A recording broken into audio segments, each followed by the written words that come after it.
Баршаңызға қайырлы күн. Бүгін өте дәмді меренговый рулет дайындаймыз.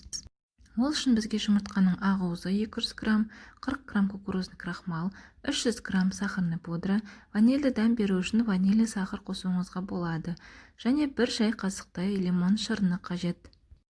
Алдымен ақ уызды миксердің орташа жылдамдығында көпіргенше араластырып аламыз.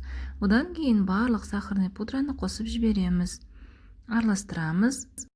Араласып жатқанда лимон шырынын 1 шай қасықтай қосамыз.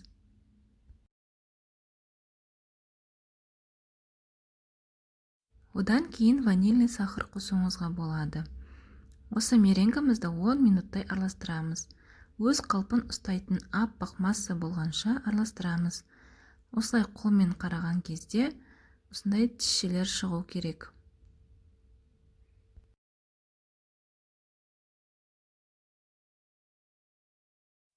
Енді кукурузный крахмалымызды қосып, жақсылап біріккенше араластырып аламыз.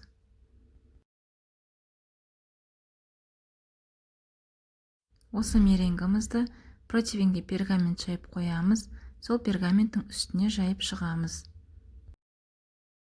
Бір тегіс қылып жаюға тырысамыз.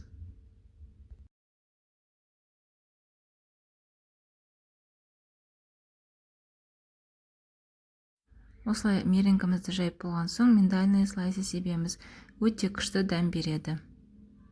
Меренгамызды 160 градус қызып тұрған пеште 25-30 минуттай пісіріп аламыз. Енді кремімізді дайындаймыз. Ол үшін бізге творожный сыр, сливки және қант қажет болады.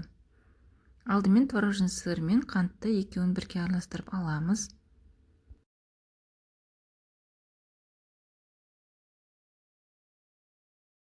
Екеуі араласып болғаннан кейін сливки қосамыз. Сливкеміз 33%-тен төмен болмауы қажет.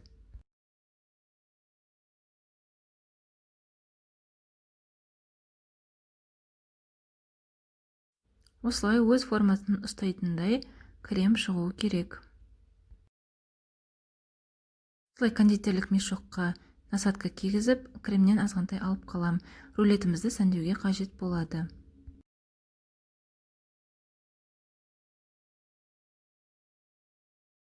Біздің рулетіміз пісіп, суыды. Енді осылай екінші жағына аударып, кремімізді жағып шығамыз.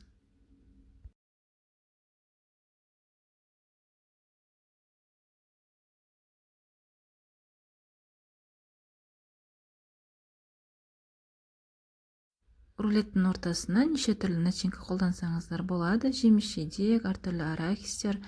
Осымен рулетімізді ораймыз. Рулеттің үстіне жаңағы алып қалған кремді сығып шығамыз. Өзіңіз қалауыңызша сәндейсіздер. Осымен рулетіміз дайын. Видеоны соңына дейін көргеніңіз үшін рахмет. Менің каналыма тіркеліп, лайк басып, комментарий қалдыруды ұмытпаңыз.